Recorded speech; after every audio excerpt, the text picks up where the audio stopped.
This has to be the sassiest episode I have ever seen of House of the Dragon. So full disclosure, we are going to be getting into spoilers here. We're going to be talking about every single sassy moment in this show. There's so many good ones. And I have already watched episode 6. Basically what happened was I thought I filmed this. I didn't film this episode 5 review.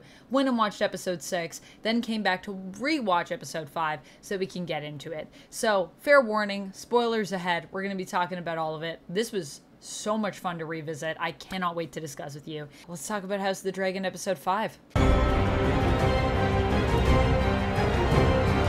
So this episode starts off, I'm now remembering, as a mourning episode because we just lost Rhaenys episode 4. Sad stuff. So we start off with me feeling really bad for poor Corlys, who really has like no one left almost in his family. Like everyone's just dying left, right, and center. So he's running out of family members here real quick. And we also see on the other side, the Greens sort of mourning what's happened to Aegon, who is fused to his armor, which is mentioned in the book, I believe. So for people that read that, that's what you would have expected. But I think the way they did it was a little bit different than what people were expecting, because he's fused to it, but then they're able to remove it. Either way, it all sounds very gross. It's very gross. I think we all agree it's gross. And I feel bad for Aegon, honestly, even though Aegon is, you know, a little shit disturber. He's like a cat. He just can't stop himself from causing a ruckus. And he definitely caused a ruckus indeed that caused him to be fused to some armor. Well, I mean, I don't know if he necessarily asked for that, but he likes to cause trouble, and he caused trouble, and it came back at him. And now he's going to be scarred for life, if he lives. This episode, like I said, is really about sass. So the beginning of the episode starts off as mourning, and then interlaced throughout, building up, we have all of these sassy moments. Those were my favorite parts of the episode. That's what I was here for. And there are some other things that I really loved about this episode, but I think that's like the main thing that just had me intrigued this entire time. So we start off with Alicent basically kind of sassing Ser Criston Cole, coming up to him and asking him about, you know, what happened to her son, what happened out there.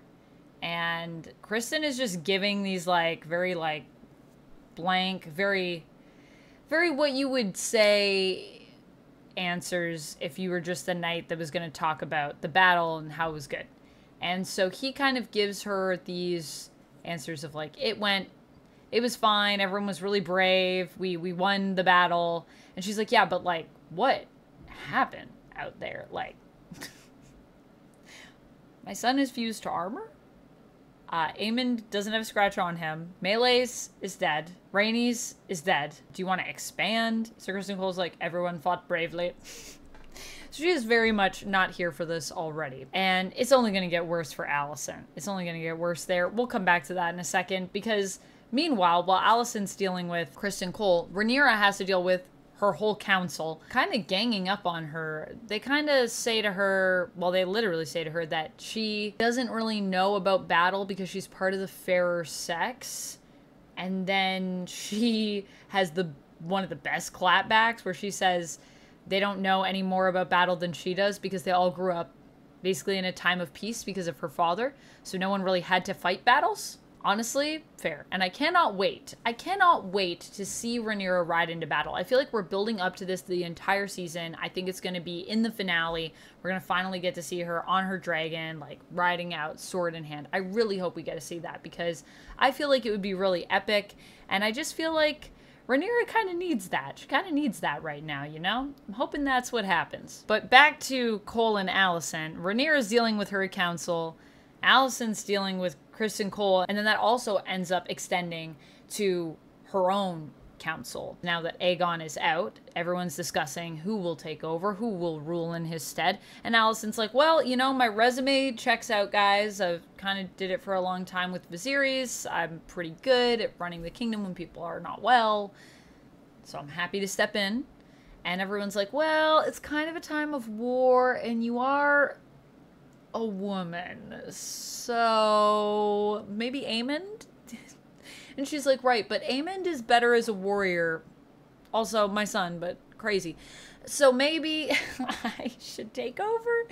And even Criston Cole, Ser Criston Cole, and I love that Larys serves this up, because you know Larys has been waiting to throw Criston Cole under the bus, because I can imagine Larys does not like that Criston Cole and Alicent have become so close. I think he's like, I need to split this up. So Larys is like, well, you know, we all kind of agree that Aemond is best. Sorry, Alicent, but you know, it is what it is. He's a warrior. It is what it is. But how about you, Ser Criston Cole? Because you're the hand of the king, so what you says holds even more weight than what any of us say. And Cole sells her out. He's like, well, he would be the rightful heir after Aegon, so kind of should be the prince. And Alicent's just like stunned, I feel, that this is what's happening. I loved this shot of Alicent just processing all of this as well, where she's like breathing really deeply in the council, and everything that everybody's saying is like this fog, like you can just hear it, but really it's just all about her trying to not, I feel like, rage in that moment. She seems so frustrated, but there's nothing she can do. She's so helpless. I just felt so bad for her. Honestly, I feel like this entire episode is kind of built around these sassy moments, because they all kind of tie together to something. There's a unifying theme here, and I really liked it in this episode. And it extends beyond, honestly, Alicent and Rhaenyra. It also extends to even Rhaena gets a moment. She gets a moment with Lady Jane out in the Eyrie, and she says, hey, you know, you made this promise to Rhaenyra, and Jane's like, well, you know, we were told that we were going to get some dragons, and like that's not really happening, and I don't know how I'm supposed to feel safe because we're very vulnerable to an air attack and there's dragons everywhere. And Rhaena's like, well, actually you got 2 dragons because we're here and we have 2 dragons. And Jane's like, yeah, but they're baby dragons. And Rhaena's like, that wasn't part of the agreement. We didn't discuss what size the dragons had to be. And you can tell this is like kind of a loving sass. I feel like Rhaena throws this at her, and I feel like Jane kind of sees a kindred spirit in Rhaena and is like, I'm going to let you have that one. But also, this is my house. This is a really good moment. Kind of a more playful, more bonding, sassy moment. Unlike when we go back to Alicent and Cole, they are definitely done from all the sass. The sass has destroyed them. Cole at one point tries to express to Alicent that he isn't trying to do this to hurt her. He's actually trying to protect her because he saw some stuff that messed him up. Obviously, all the dragon fire, all that stuff. And he says to her, this is something that I don't want for you. I don't think you want to be this person. And, you know, I'm trying to protect you so that you don't have to be involved in all these terrible things that us men must do. And Alicent's like, well, I didn't ask you to spare me. And also, I did not give you leave to say my name. Those words,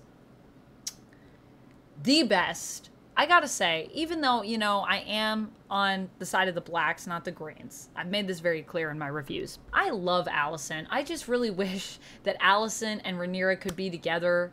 I've been shipping them since the beginning of the show. That's where I thought the story was going, because I hadn't read the book for this one. Needless to say, I was very disappointed when fate had other plans for them.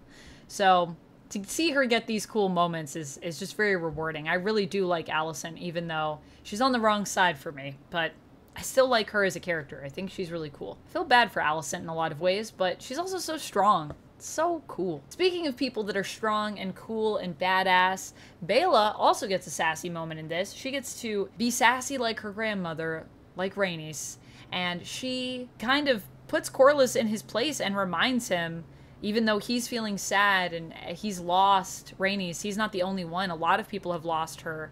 And ultimately, she went down doing what she loved, defending her family, riding on a dragon in dragonfire in the heat of battle. That's what Rhaenys would have wanted, because she was cool like that. And Baela's like, that's how I want to go. That's how my mother went. And you're here and you're just like crying. Like, basically, kind of get over it. Like, I know it's sad. We're all sad. But at the end of the day, these women were tough. You need to be tough too. You need to be tough for these women that have come before you. And Corlys is just like, my granddaughter, man, look at her. And he's like, you know, I would make you the heir of Driftmark. And she's like, nah, pass. I'm not about that. I'm fire and blood. I got a different path. So cool to be offered such an inheritance and also just be like, no, I'm good. Oh man, Baela, just Just such a great moment for her. Meanwhile, Daemon is out getting sassed by the River Lords over in Harrenhal. Daemon's still losing his mind over there. And he made some plays that I thought were actually going to be pretty good, but it misfires. It sort of comes back on him. Once again, Daemon just being like, whispering some things and being like, Mom, I'm not really involved. And yet his words have so much weight. He's causing so much bloodshed, and then trying to be like, I'm not part of that, when he sowed the seeds. So of course the River Lords are upset because Daemon basically created a conflict where a lot of innocent people that just are living in these areas were attacked by the other house, and because of that they say, we're never gonna be loyal to you because you have used terrible tactics. You have basically set people to pillaging and doing obscene acts in your name, and you might not think you're attached, but they were flying your flag. So you are attached, and we know the truth, and we know that you're up to no good and you're the worst. We'll never be loyal to you because of this, and the land actually will remember it. Basically, you're cursed. It's not looking good for Daemon and Harrenhal. It hasn't been looking good this entire season, almost, I feel like. Actually, yeah, this whole season has been rough for Daemon.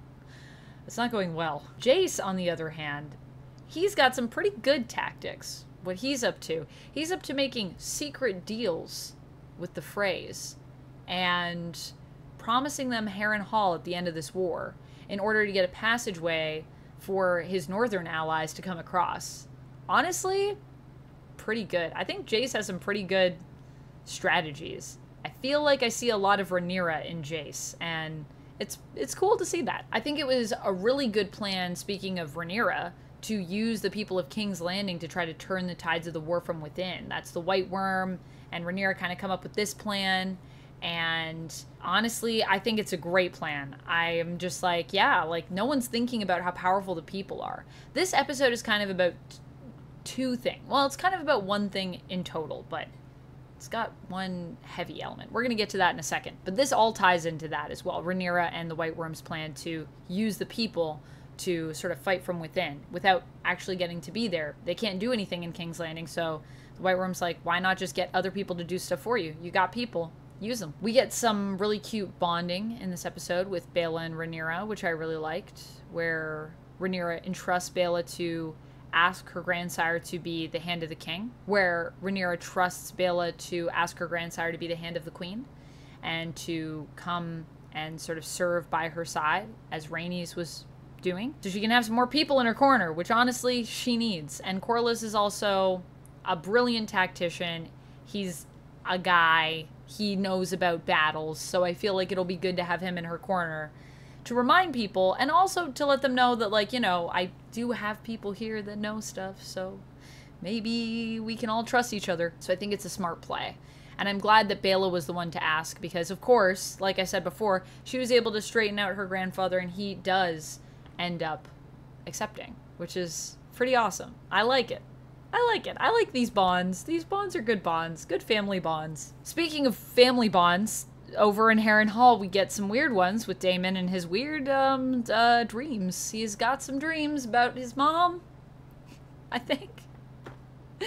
Some Targaryen dreams happening. Apparently he never knew his mom, I believe, is what's established here. I'm just gonna say, I just think Daemon has middle child syndrome, even though I don't know if he's an actual middle child, but that's how he behaves. And we see that in these weird dreams he's having. I feel like, yeah, he's jealous of Viserys a lot. He needs to deal with that. I don't know if it's going to be enough to save him at this point, but I hope he at least gets some closure. I think he's at least working through that, which is nice. Honestly, what this whole episode is about, though, it's about, I think, women having to deal with a bunch of BS, isn't it? It's about women.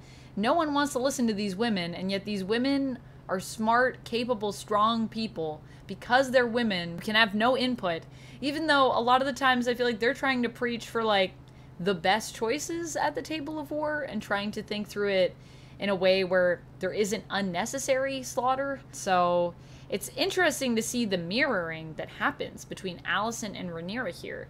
But it also extends beyond that, because it's also about the small folk, like Alice River warning Daemon of the cost of what he's doing over at Harrenhal and how it's going to create destruction to a lot of people. It's always the small folk that have to pay when these lords go to war. I also love how she says it's a pity he didn't know his mother, and I feel like that ties back into this whole idea of this feminine energy in this episode, and the idea that maybe Daemon might be less of a monster if he actually got to know his mom and had that presence in his life. I don't know if that's really what that's alluding to. I think she's just also taken a bit of a dig, but I think with all the themes here, it could tie back to something like that. Ultimately, though, something I've also tried to build in this review, hopefully it hasn't felt like I'm all over the place, because what I was trying to do a little bit is show you some of the weaving of this narrative that we got in this episode that I really, really loved. Just the way it's all intercut, and we're going back here, but everything weaves into each other in terms of the themes or just what's happening with characters, but then we're going back and forth between different locations, like really a lot throughout the episode, yet it's very easy to stay with the narrative. I thought that was really brilliant, and I just think the pacing in this episode is, I would say, perfect. This is perfect pacing. It's flawless to me. At the end of the episode, Alicent is with Aegon, and when she leaves, he says, "Mummy." And it made me wonder, was Alicent's presence, did she end up waking up Aegon just by being there for him? Because even though Aegon, like I said, is kind of the worst sometimes, it's actually, like, really cute. And I gotta say, I feel bad, like, even though these two boys are super troublesome for Alicent, they're still her sons. I think she still really cares about them and loves them. She's their mother. It just is. She can't help it. Even though she's like, my son's disappointing. This is kind of a genius plot of Jace's that we get at the end as well. We end on some pretty fun notes here, where Jace suggests they have a bunch of dragons, they just don't have dragon riders, so why don't they look for people whose bloodline is tied to the Targaryens, but maybe is a bit diluted? And honestly, I think that's a really cool plan, and they talk about the idea that it hasn't always just been Targaryens that flew dragons, or Velaryons. It's sometimes maybe other people could have that calling. I think this is going to be a cool plan, and I think it's going to lead to some cool stuff. That's what I'm going to say about that. Overall, I loved this episode. I think I got to give this episode a 10 out of 10. It actually might be my favorite episode. I know that might be weird, considering there was no dragon fights in this one, but I just loved the flow of it, and I loved a lot of the dialogue. I felt very invested in everything that was happening on screen between the characters and the relationships and everything that's being built in this episode. It's a lot of interpersonal stuff, and that's, I think, what I'm really enjoying, because these actors are just all so fun to watch play off of each other. So that's it for me in this one. I hope you enjoyed this review. Thank you so much for watching. Let me know what your thoughts were of episode 5 down in the comments. Sorry this took a little while to get to you. I forgot that I didn't film it, but I'm glad that I did now. I'll see you next time, and until then, stay nerdy, friends. Bye!